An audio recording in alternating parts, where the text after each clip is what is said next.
आप अपने स्तन का खुद ही देखभाल करें और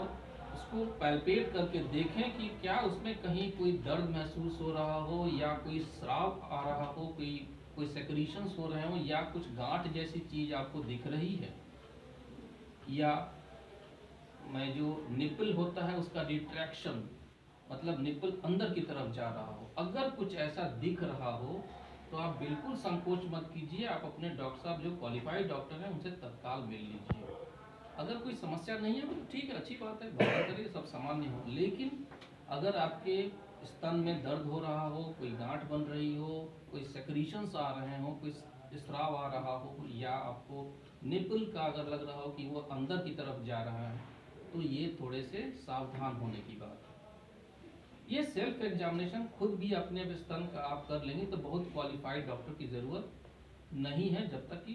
आप सामान्य हैं। दूसरा, एक आपको छोटा मैं एग्जाम्पल दे रहा हूँ, क्योंकि आप डॉक्टर साहब ने निवेदन किया, बहुत काम था, लेकिन आप लोगों के इस मनोभावना को देखते हुए मैंने थोड़ा काम पोस्टपोन किया। दूसरा एग्जाम्पल मैं आपको दे रहा हूँ, बच्चियों के लिए सैनिटरी नैपकिन्स। अभी कुछ साल पहले तक हम इन सब चीज़ों के, माहवारी के बारे में, मेंस्ट्रुअल हाइजीन के बारे में बिल्कुल बात नहीं करते थे। शर्म आती थी घर में, गांव में लोगों को, कह रहे ये पता नहीं बच्चियों के बारे में, औरतों के बारे में क्या बात कर रहा है। मैं ये ज़रूर कहूँगा कि जो हमारी बच्चियाँ हैं जिनका माहवारी शुरू हो चुका है, एग्जाम्पल मैं दे रहा हूँ कि डीएम साहब के हाथों से बच्चियों को सैनिटरी नैपकिन बंटवाना था, तो मैंने उसको सैनिटरी नैपकिन को एक बढ़िया से रैपर में पैक किया और डीएम साहब के हाथ में दिया कि बच्चियां खड़ी हैं, आप इनको अपने हाथ से गिफ्ट दे दीजिए, एक सांकेतिक तौर पे था। तो डीएम साहब ने कहा कि नहीं सीएम साहब, ये जो सैनिटरी नैपकिन को आपने पैकेट में लपेटा हुआ है, इसको खोलिए और सभी जनता को दिखाइए कि हम बच्चियों को सैनिटरी नैपकिन दे रहे हैं। इसमें कोई छिपाने की बात नहीं है, कोई शर्म की बात नहीं है। ये एक बिल्कुल ही सामान्य प्रक्रिया है,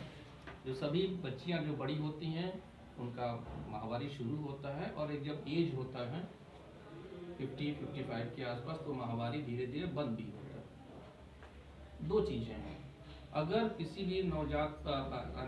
बच्ची को लग रहा हो जो इनका मेंस्ट्रुएशन शुरू हो चुका है, कोई अगर दिक्कत आ रही हो, माँ बाप को बहुत बहुत धन्यवाद जिन्होंने इतना डीप थॉट के बाद से इस कार्यक्रम को रखा, और आपके जो भी डॉक्टर साहब इस आरडी मेमोरियल में काम कर रहे हैं उन सभी लोगों का बहुत बहुत धन्यवाद। ये जो आपका काम आज का कार्यक्रम रहा है, ये शायद आप लोगों को पता नहीं कि कितना बड़ा काम आप लोगों ने किया है आज से, कि मीडिया के माध्यम से जन जन तक इस चीज़ को पहुंचाया जाए, आम जनता तक ये बात जानी चाहिए कि ये जो हम लोग कैंसर के फैमिली मेंबर को, किसी एक आदमी को ये कैंसर की प्रॉब्लम आती है, तो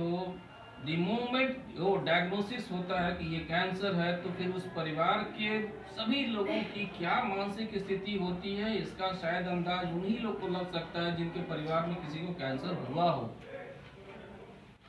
आपको पता है कि ये जो कैंसर वर्ड कहाँ से आया है,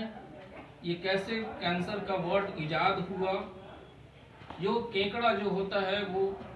अपने अगल बगल अपने पैरों के दांतों के माध्यम से आगे बढ़ते रहता है, एग्जैक्टली कैंसर वर्ड वहाँ से आया था। और आज आम जनता को भी, आम जो लोग कम पढ़े भी लिखे लोग हैं, या उनको भी पता है कि कैंसर मतलब कि कुछ ऐसी बीमारी जो असाध्य है, जिसका कोई इलाज नहीं होता है। तो आपका ये स्क्रिप्ट वहां तक जरूर पहुंचेगा और इस बात को प्रोपगेट करेगा कि कैंसर लाइलाज नहीं है, कैंसर लाइलाज नहीं है। ये बेसिक जो हम लोग को प्रोपगेट करना है, मैसेज परकोलेट करना है लास्ट स्ट्राटा तक। अब इसके पीछे थोड़ी सी बातें जरूर हैं कि कैंसर मतलब कार्सिनोमा, कार्सिनोमा का जो हम लोग कह रहे हैं कि लाइलाज नहीं है, इसमें नियम एवं शर्तें लागू हैं कि जितना जल्दी आप डायग्नोसिस कर लेते हैं, जितने जल्दी आप डायग्नोसिस को सेटल कर लेते हैं, उतना बेहतर आपको इलाज में सफलता मिलती है, सक्सेस रेट आपका उतना बढ़िया होता है। अब यहाँ पर हम एक बात जरूर कि आपके परिवार में जो भी सदस्य